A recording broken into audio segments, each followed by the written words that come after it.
Hello everyone, how are you? Hope you will be fine. So student, welcome to our channel Rajarshi Classes. So student, today in this video we are going to learn 7th standard science chapter number 3 properties of our natural resources. So this is the second lecture of this lesson. So if you like this video, then request you to like, share and subscribe it, and also click the bell icon so you will get the notification of our latest video. So let's we start the second part of this lesson. तो first part में जो है हमने क्या देखा था कि properties of air जो है हमने देखी थी, उसके एग्जाम्पल्स देखे थे हमने. देन ग्रेट साइंटिस्ट जो है डैनियल बॉर्नेली का जो प्रिंसिपल है उस पे आधारित जो है हमने एक एक्टिविटी देखी थी. अब जो है हम देखने वाले हैं temperature regulation. Okay, so the earth received energy from the sun. Earth जो है वो एनर्जी कहाँ से रिसीव करता है? सन से रिसीव करता है. This energy is reflected by the earth in the form of a heat. और ये एनर्जी जो है रिफ्लेक्ट कैसे होती है? In the form of a heat. Okay, the constituents of air surrounding the earth such as water vapor, carbon dioxide absorb a part of this heat and gives it to the other constituent of air. Okay, तो the constituents of air surrounding the earth, हमारे जो अर्थ के surrounding में जो है जो constituents होते हैं सच एज वाटर वेपर है, कार्बन डाइऑक्साइड है, that absorb a part of this heat. ये जो है कार्बन डाइऑक्साइड, वाटर वेपर, वो एब्जॉर्ब करते हैं हीट को and give it to the other constitute of air. और वो जो है जो अदर कॉन्स्टिट्यूएंट होते हैं एयर के, उसको जो है ये देते हैं. ठीक है, as a result the earth surface remain warm. And इसीलिए जो है हमारा अर्थ सरफेस जो है हमेशा वार्म होता है and thereby become suitable for the living bird on the earth. और जो भी हमारे अर्थ में लिविंग बर्ड्स है, एनिमल्स है, ह्यूमन बींग्स है, ये सब जो है इनको जो है ये जो वार्म एटमॉस्फेयर है वो सूटेबल होता है. If there were no air on the earth the average temperature of the earth surface would have been very low. अगर हमारे अर्थ पे एयर ही नहीं होगा तो हमारे अर्थ का एवरेज टेम्परेचर जो है अर्थ सरफेस का, वो जो है बहुत ज़्यादा कम हो जाएगा. Okay, transmission of a sound. Sound transmit कैसे होता है? Okay, all the sounds that we hear reaches through the surrounding air. और जो भी साउंड जो है हम सुनते हैं, आवाज़ जो सुनते हैं, कोई अगर हम बोल रहे हैं और जो हमारे बोलने से जो साउंड क्रिएट हो रहा है और वो जो अगला व्यक्ति सुन रहा है, जैसे कि मैं अभी बोल रही हूँ, आप सुन रहे हो, तो ये जो साउंड है वो कैसे मतलब एक में को जो है सुनाई देता है. सो ये जो है हमारे सराउंडिंग में जो एयर होता है उसकी वजह से जो है हमको वो सुनाई देता है. The density of air also change due to change in its temperature. जैसे ही हमारे एटमॉस्फेयर का टेम्परेचर चेंज होता है तो उसकी डेंसिटी भी चेंज हो जाती है. In winter the density of the air increase. और ये जो है विंटर में, मतलब ठंडी में जो है डेंसिटी जो है एयर की वो इंक्रीज होती है. So we can hear the whistle of a distance train clearly early in the morning in the winter. So we can hear the whistle. मतलब जो ट्रेन की विस्टल होती है, आवाज़ होती है, वो जो सीटी बजती है ट्रेन की, उसकी जो आवाज़ है बहुत दूर से भी जो है हमको वो क्लियरली मॉर्निंग में जो है सुनाई देती है. Okay, so air is useful as a medium for the transmission of sound. तो it is important, air is useful as a medium for the transmission of sound. तो एयर जो है ट्रांसमिशन ऑफ साउंड के लिए बहुत ज़्यादा useful होता है, वो मीडियम होता है जो साउंड सुनाई देने में. ठीक है, so properties of a water, यहाँ पे जो है प्रॉपर्टीज ऑफ अ वाटर दी हुई है. What are the states in which water is found. तो कौन से स्टेट में हमको मिलता है? सॉलिड, लिक्विड और गैसियस स्टेट में जो है हमको वाटर मिलता है. So what inference will you draw from the picture alongside. यहाँ पे जो है ये पिक्चर्स दी है, इससे हम क्या समझ रहे हैं? Water occur in liquid state under ordinary condition. Water जो है लिक्विड स्टेट में हमको ऑर्डिनरी कंडीशन में मिलता है। Water is a fluid substance. Water जो है फ्लूइड सब्सटेंस है। Water does not have its own shape. Water का कोई शेप नहीं है, बट हैज़ अ वॉल्यूम, लेकिन उसका वॉल्यूम है। ठीक है, it can pass through small holes और a slip through very small gap और क्रैक। तो वाटर का जो है एक वॉल्यूम है, और ये जो वाटर है वो पास होता है थ्रू स्मॉल होल। जैसे कि यहाँ पे बॉल में छोटे छोटे होल्स जो दिए हैं, उसमें से जो वाटर है बाहर निकल रहा है, मतलब छोटे से छोटे होल से भी जो है वाटर जो है पास आउट होता है। और sleep through very small gap. अगर छोटा सा भी गैप अगर उसे मिल जाता है तो उस गैप से जो है या फिर क्रैक भी अगर हो जाता है, तो उस क्रैक से जो है वाटर जो है बाहर निकलता है। On pouring water in an oil cladded dish. यहाँ पे जो है on pouring water in an oil cladded dish, water does not spread but form small round drops. Why does this happen? तो ये क्यों? So on pouring water in oil cladded dish, जब हम oil cladded dish में जब water डालते हैं, तो वो जो है स्प्रेड नहीं होता है, पर उसके स्मॉल राउंड ड्रॉप जो है बनते हैं। ये क्यों बनते हैं? क्योंकि water is less density than oil. Water की जो है डेंसिटी जो है लेस होती है ऑयल से। ठीक है, सो ऑयल फॉर्म्स अ लेयर। इसलिए जो है ऑयल जो है वो लेयर फॉर्म करता है on the water and form some tiny droplets. Okay, यहाँ पे जो है बहुत सारे जो है ये बॉटल्स दिए हुए हैं जिसमें कि पानी भरा हुआ है। तो वाटर जो है जिस बर्तन में हम डाल रहे हैं उसका शेप लेते जा रहा है। मतलब वाटर को कोई शेप नहीं होता है। वो जिस बर्तन में डालेंगे, जिस यूटेंसिल में हम उसको डालेंगे, उसका शेप जो है वो हो जाता है। ठीक है, तो यहाँ पे जो है एक एक्टिविटी दी है, try this. Take a plastic bottle more than half full of a water. एक प्लास्टिक बॉटल लेना है, उसको जो है more than half full of water. तो mark a water level on the bottle, और उस बॉटल को जो है मार्क करना है जहाँ तक हमने पानी भरा है। Keep this bottle upright in the freezer. अब इसको जो है इस बॉटल को अपराइट रखना है फ्रीजर में फॉर मेकिंग आइस, आइस बनने के लिए। Open the freezer after a couple of hours and observe. और जब फ्रीजर में हमने डाल दिया उसको, तो कुछ घंटे बाद में जो है उसको हमको बाहर निकलना है और देखना है। So you will see that the water has change into ice. तो वाटर जो है हमको आइस में चेंज हुआ दिखता है। Note the level of the ice. अब आइस का जो है लेवल जो है वो हमको देखना है। So you will find that the ice level is higher than the water level before freezing. जब हमने बॉटल लिया था और उसे मतलब जितना हमने भरा था तो उसका मार्क हमने किया था, और जब हमने फ्रीज में उसको रखा, तो फ्रीज में रखने के बाद में उसका लेवल हमने देखा, तो वो जो है इससे ज़्यादा जो है हमको दिखा। ठीक है, मतलब यहाँ तक हमने वाटर भरा था, और फिर जब हमने फ्रीज़र में रखा और घंटे के बाद में देखा, तो ये जो है लेवल उसका राइज हुआ है।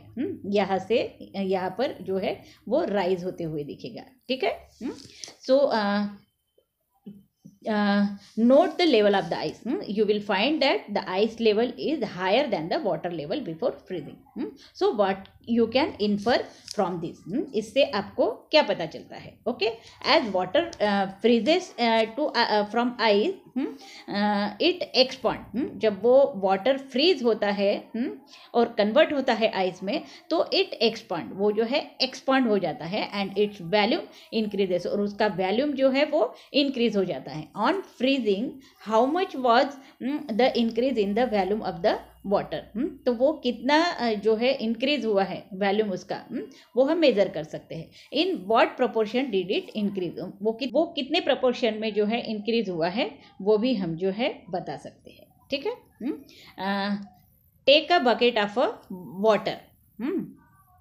यहाँ पे दूसरी एक्टिविटी दी है, take a bucket of a water, यहाँ पे दी है बकेट ऑफ अ वाटर, ये जो है साइड में दिया हुआ है bucket of a water, drop many different kinds of a article in it, और इसमें बहुत सारे अलग अलग वस्तुएं जो है हमने डाली है, जैसे पेंसिल दिख रहा है, इरेजर दिख रहा है, स्केल दिख रहा है, रबर दिख रहा है, स्पून है, जो मैथमेटिक के जो भी चीज़ें होती है कंपास की, वो सब उसमें हमने डाल दिया है। Drop many different kinds of article in it, make separate list of the article which sink in the water and those that float on it. अब हमको एक लिस्ट बनानी है जिसमें कि जो सिंक होते हैं, मतलब जो डूब जाते हैं, उसकी अलग लिस्ट बनानी है, और जो फ्लोट हो रहे हैं तो उसकी एक जो है अलग से लिस्ट बनानी है। So take some water in a pot and add a few pieces of ice to it. अब दूसरा एक वाटर लेना है एक पॉट में, और उसमें जो है आइस के पीसेस डालने हैं। ऑब्जर्व व्हाट हैपन, तो देखना है कि क्या होता है। यहाँ पे जो है ये दिया हुआ है एक्सपेरिमेंट, ठीक है। तो देखना है कि क्या होता है, ठीक है। Why do we see the ice float on water, यहाँ पे देख रहे हैं हम कि आइस जो है वो फ्लोट हो रहा है पानी पे, तो ऐसे क्यों हुआ? So ice is lighter than water, ऐसे क्यों हुआ? क्योंकि ice is lighter than water, okay, हल्का होता है आइस वाटर से। So when water freezes to from ice it become lighter than the original liquid. जब वाटर ओरिजिनल कंडीशन में होता है तो वो जो है हेवियर होता है, और जब वो कन्वर्टेड जब आइस में हो जाता है तो वो लाइटर होता है, लाइटर देन ओरिजिनल लिक्विड होता है। सो when water freezes, that is when it transferred into solid state. जब वाटर ट्रांसफर होता है, फ्रीज हो जाता है, आइस में कन्वर्ट होता है, तो वो सॉलिड स्टेट में जाता है, इट्स वॉल्यूम जो है इंक्रीज, और उसका वॉल्यूम जो है वो इंक्रीज हो जाता है। So therefore the density of the ice is less than that of a water. तो ये जो है जब ट्रांसफर होता है सॉलिड स्टेट में, तो उसकी डेंसिटी जो है वो आइस में जब कन्वर्ट होता है, उसकी डेंसिटी जो है वो कम हो जाती है ओरिजिनल वाटर से। So that is why the ice float on water, और इस वजह से जो है आइस फ्लोट होता है वाटर पे। ये क्वेश्चन आ सकता है आपको, why the ice float on water. यहाँ पे जो है डेंसिटी ऑफ वाटर दी है, the interrelations between the volume and mass of a substance, the space occupied by a substance in its volume।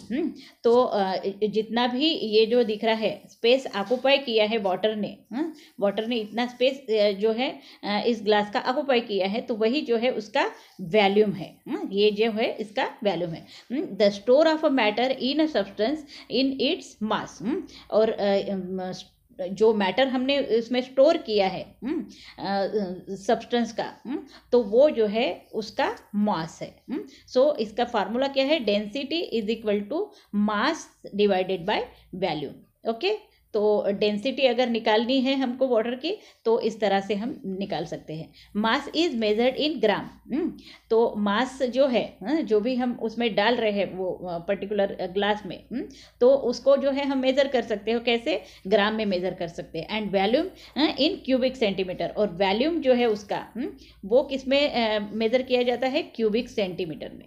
Hence density is equal to mass जो है gram में measure किया हमने, इसलिए ग्राम डिवाइडेड बाय जो volume जो है हम क्यूबिक सेंटीमीटर मतलब सीसी जो है उसको डिनोट किया जाता है, ठीक है। हेंस ग्राम पर CC is the unit of density. तो डेंसिटी का यूनिट क्या है? ग्राम पर सीसी। ये फिल इन द ब्लैंक्स में आपको पूछ सकते हैं। If the mass of 1 litre of water is 1 kilogram, then what is the density of water. अब यहाँ पे जो है दिया हुआ है कि mass of 1 litre of water, 1 litre water का जो है मास दिया हुआ है 1 किलोग्राम, तो हमको क्या निकालना है? डेंसिटी ऑफ वाटर निकालना है। तो ये जो फार्मूला दिया है उस हिसाब से हम उसको निकाल सकते हैं। Then anomalous behaviour of a water. यहाँ पे जो है एनोमोलस बिहेवियर ऑफ वाटर जो दिया हुआ है, usually when the temperature of a substance is lowered its density increase as the volume decrease, but water is an exception to this rule. तो usually क्या होता है कि जैसे कि टेम्परेचर जो है सब्सटेंस का कम हो जाता है, तो उसकी डेंसिटी जो है वो इंक्रीज हो जाती है, एज द वॉल्यूम जो है उसका डिक्रीज हो जाता है, और वॉल्यूम जो है उसका डिक्रीज हो जाता है। मतलब टेम्परेचर कम होता है तो डेंसिटी जो है बढ़ जाती है और वॉल्यूम भी जो है उसका डिक्रीज हो जाता है, बट वाटर जो है उसका इस तरह से नहीं होता, ये एक्सेप्शनल केस है water. So keep a glass full of water in the freezer for 5 to 10 minute. अब एक फुल ग्लास ऑफ वाटर जो है हमको फ्रीजर में रखना है 5 to 10 minutes, then take it out and observe it carefully. जब हमने उसको बाहर निकाला वो ग्लास को 5 to 10 मिनट्स के बाद में, तो हमने ऑब्जर्व किया तो from which part is the glass does the water first start freezing. तो हमको क्या देखना है कि उस ग्लास का कौन सा, ग्लास में जो वाटर हमने लिया था उसका कौन सा पार्ट जो है वो वाटर का जहाँ से कि फ्रीजिंग स्टार्ट हो रहा है वो हमको देखना है। So the density of water is peculiar when water at normal temperature starts cooling. तो ये जो है डेंसिटी ऑफ वाटर जो है वो पिक्यूलियर होती है। तो when water at normal temperature, जब वाटर नॉर्मल टेम्परेचर पे ही रहता है तो उससे ही वो स्टार्ट हो जाता है, नॉर्मल टेम्परेचर से वो कूलिंग होना शुरू हो जाता है। It's density increase like that of a most liquid. तो इसकी डेंसिटी जो है वो इंक्रीज होती है लाइक दैट मोस्ट लिक्विड, मतलब बाकी के सभी लिक्विड की जैसे डेंसिटी इंक्रीज होती है वैसे ही वाटर की भी जो है डेंसिटी इंक्रीज होती है। When ever it if its temperature fall below 4 degree Celsius, जब वाटर का जो है टेम्परेचर 4 डिग्री सेल्सियस से जब नीचे आ जाता है तब जो है डेंसिटी स्टार्ट डिक्रीजिंग, तो उसकी डेंसिटी जो है वो जो है डिक्रीजिंग होना शुरू हो जाता है। This means that the density of water is maximum at 4 degree Celsius. तो इसका क्या मतलब हुआ कि डेंसिटी जो है वाटर की वो मैक्सिमम होती है एट 4 डिग्री सेल्सियस पे। If the temperature of the water is load below 4 degree Celsius its density decreases. और जब टेम्परेचर ऑफ अ वाटर जो है वो कम होना शुरू हो जाता है, बिलो 4 डिग्री सेल्सियस से कम होना शुरू हो जाता है, तो जो है इसकी डेंसिटी जो है वो डिक्रीज होना शुरू हो जाती है, एंड वॉल्यूम जो है उसका इंक्रीज होना शुरू हो जाता है।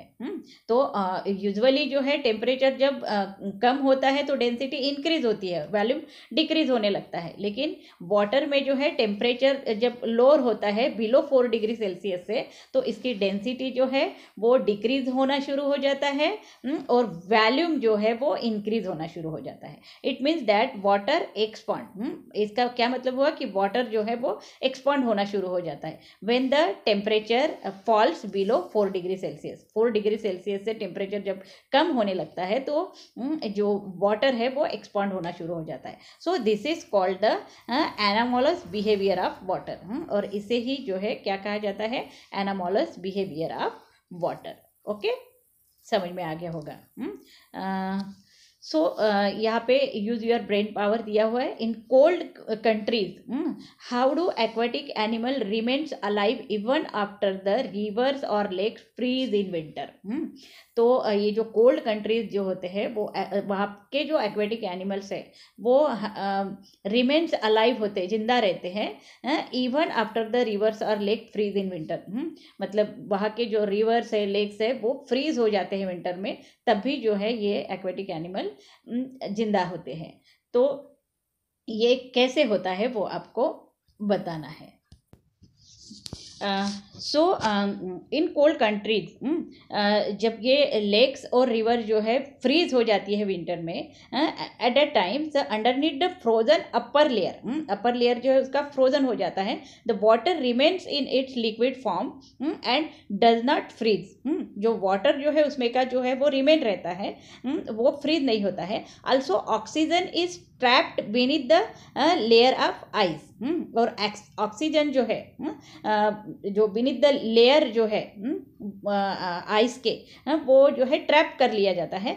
As a result fish and other aquatic animals जो है find it possible to live comfortably in the frozen lakes and pond. Okay, यहाँ पे एक ट्राइजिस दिया हुआ है, एक्टिविटी दी है। Take 2 big glasses of a water. हमको क्या करना है कि 2 जो है ग्लासेस लेना है, बिग ग्लासेस ऑफ वाटर लेना है। Add 4 to 5 spoonful of a salt to the water in 1 glass and dissolve it completely. अब एक जो ग्लास लिया है हमने, उसमें जो है हमको सॉल्ट जो सोल्यूशन जो है उसमें डालना है, जैसे यहाँ पे दिया गया है। हाँ, और उसको जो है डिजॉल्व, कंप्लीटली डिजॉल्व करना है। Now place a potato in the water in the second glass. अब दूसरा जो ग्लास है उसमें जो है पोटैटो डालना है। The potato will sink. तो पोटैटो क्या हो गया, सिंक हो गया, मतलब डूब गया। ठीक है, take out the potato from that glass and put it in the salt water and observe. अब इसको निकाल देना है यहाँ से, और फिर ये जो है पोटैटो ये सॉल्ट वाटर में हमको डालना है और ऑब्जर्व करना है। So the density of the water in that glass is greater due to the dissolve salt. तो यहाँ पे इस वाटर में हमने साल्ट को डिजॉल्व किया है, तो इसीलिए जो है उसकी डेंसिटी जो है वो क्या हो गई, ग्रेटर हो गई इस वाटर की। So the potato floats on that water. तो इसलिए जो है ये पोटैटो फ्लोट करेगा उस वाटर में because of the increase density, क्योंकि उसकी डेंसिटी जो है वो इंक्रीज हो चुकी है। तो ये जो एक्टिविटी है आप घर में भी करके देख सकते हो। Why is it is easier to swim in the sea than in a well और अ लेक। तो हम जो है सी में जो है वो इजीली जो है हम स्विम कर सकते हैं, और वेल और लेक में जो है हम इजीली स्विम नहीं कर सकते हैं। तो ऐसा so because the object float better on a dense surface. मतलब जिसकी डेंसिटी ज़्यादा होती है, मतलब जैसे कि सी वाटर की डेंसिटी जो है ज़्यादा होती है, तो उसमें जो है हम बेटर फ्लोट कर सकते हैं on salt water than fresh water. और वेल और लेक का जो वाटर है वो जो है फ्रेश वाटर होता है, तो उसकी डेंसिटी जो है कम होती है, और ये जो सी वाटर है उसकी डेंसिटी ज़्यादा होती है, तो उसमें जो है हम बेटर फ्लोट कर सकते हैं। ठीक है, so in the about activities the salt dissolved in the water in the glass, that is it disappear. What happen when it disappears like this? सो ये जो हमने अबाउट एक्टिविटी देखी थी जिसमें कि सॉल्ट जो है वो डिजॉल्व हो गया था वाटर में, और वो जो है डिसअपियर हो गया था, मतलब हम जो है उसको सॉल्ट को देख नहीं सकते थे। So what happens when it disappears like this. तो क्या होता है जब वो डिसअपियर होता है, when the salt dissolve in water it's particle spread in water. तो जब सॉल्ट हमने डिजॉल्व किया वाटर में तो उसके पार्टिकल जो है वो स्प्रेड हो गए वाटर में। Slowly they become smaller and smaller, और फिर जो है वो धीरे धीरे पार्टिकल स्मॉलर एंड स्मॉलर होते गए। Ultimately they become so smaller that they can not be seen. और उसके बाद में धीरे धीरे वो इतने स्मॉल हो गए कि वो हमको दिख नहीं सकते हैं। So that is they mix completely with water. इसका मतलब है कि वो कंप्लीटली मिक्स हो गए वाटर में। This is what is called dissolving, और इसी को क्या कहा जाता है, डिजॉल्विंग कहा जाता है। ठीक है, then solute, solvent and solution. ये सोल्यूट क्या होता है, सॉल्वेंट क्या होता है, और सोल्यूशन क्या होता है। The substance that dissolve, substance that dissolve, कौन सा सब्सटेंस डिजॉल्व किया हमने, सॉल्ट। उसे क्या कहेंगे फिर, सॉल्ट को हम सोल्यूट कहेंगे। एंड सॉल्वेंट कौन सा है, the substance in which the solute dissolve. अब सब्सटेंस जो हमने किस में डिजॉल्व किया था, वाटर में डिजॉल्व किया था, तो ये जो है सॉल्वेंट हो गया। सोलूट जो है सॉल्ट है और सॉल्वेंट जो है वाटर है। अब सॉल्यूशन क्या है, what we get when the solute dissolve in the solvent. जब सोलूट जो है सॉल्वेंट में पूरी तरह से डिजॉल्व हो गया तो वो जो है सॉल्वेंट बन गया, मतलब ये सॉल्वेंट है। ठीक है। Use of a water according to its property. तो वाटर जो है वो कैसे यूज करना है, उसके प्रॉपर्टी के हिसाब से। तो यहाँ पर दिया है water is useful for water transport due to its fluidity. Water जो है वो यूजफुल है for transport due to its fluidity. वो फ्लूइड होता है, मतलब फ्लूइडिटी उसकी प्रॉपर्टी है, उसकी वजह से जो है वो ट्रांसपोर्ट कर सकते हैं एक जगह से दूसरी तरफ। So water falling down from a height is use to generate electricity. और जो वाटर जो है बहुत ऊपर से जब बहुत हाइट से जब नीचे गिरता है तो उस वाटर से जो है हम इलेक्ट्रिसिटी जनरेट कर सकते हैं with the help of a generator. With the help of generator उससे हम जो इलेक्ट्रिसिटी जो है बना सकते हैं। सो नेक्स्ट जो है water is a good coolant. अब थर्ड प्रॉपर्टी क्या है उसकी कि वाटर जो है गुड कूलेंट है and is use to motor vehicle to control the temperature of the engine. तो ये कूलेंट के जैसे हम वाटर को यूज़ करते हैं जिससे कि जो व्हीकल्स होते हैं, मोटर व्हीकल्स जो होते हैं हमारे, वो जो है उसको कंट्रोल, उसका टेम्परेचर जो है वो कंट्रोल करने में जो है काम में आता है। इंजन का टेम्परेचर कंट्रोल करने में ये वाटर जो है कूलेंट के जरिए हम उसको यूज़ करते हैं। Okay. Next, many substances are soluble in water. Water में बहुत सारे सब्सटेंस जो है सोलुबल होते हैं। Water is a universal solvent. तो इसकी नेक्स्ट प्रॉपर्टी है water is a universal solvent, क्योंकि बहुत सारे सब्सटेंस जो है उसमें डिजॉल्व होते हैं। Water is use as a solvent in factories. Factories में वाटर को सॉल्वेंट के जरिए यूज किया जाता है। देन लेबोरेटरीज में भी यूज होता है, फूड स्टफ में भी वाटर यूज होता है and in various type of biological processes. और बहुत सारे बायोलॉजिकल प्रोसेस में भी वाटर का यूज होता है occurring in the body such as digestion, excretion etcetera. Digestion में भी वाटर काम में आता है, एक्सक्रीशन में भी वाटर को यूज होता है। ओके। नेक्स्ट जो है property, water is useful for cleaning purposes. Water को जो है हम कुछ भी साफ करने के लिए यूज करते हैं, सच एज अ बाथिंग, मतलब हम नहाते हैं, हमको साफ करते हैं, क्लीन करते हैं, उसके लिए वाटर यूज होता है। कपड़े धोने के लिए, वॉशिंग क्लोथ्स के लिए भी हम वाटर यूज करते हैं। तो बहुत सारे यूजेस है वाटर के, ये जो है यहाँ पर दिए हुए हैं। तो यहाँ पर जो है हम इस लेसन का सेकंड पार्ट जो है ख़त्म कर रहे हैं और इसका थर्ड पार्ट जो है हम जल्द ही लेंगे। तो उम्मीद करती हूँ कि आपको ये वीडियो जो है समझ में आ। तो अगर आपको ये वीडियो समझ में आ चुका है तो राजर्षि क्लासेस को जो है लाइक, शेयर और सब्सक्राइब करना मत भूलना और बेल बटन को भी क्लिक करना मत भूलना, जिससे कि आपको सारे नोटिफिकेशन, इसके बाद का आने वाला पार्ट भी जो है आपको जल्द ही मिल जाएगा। So thank you for watching this video. Have a nice day.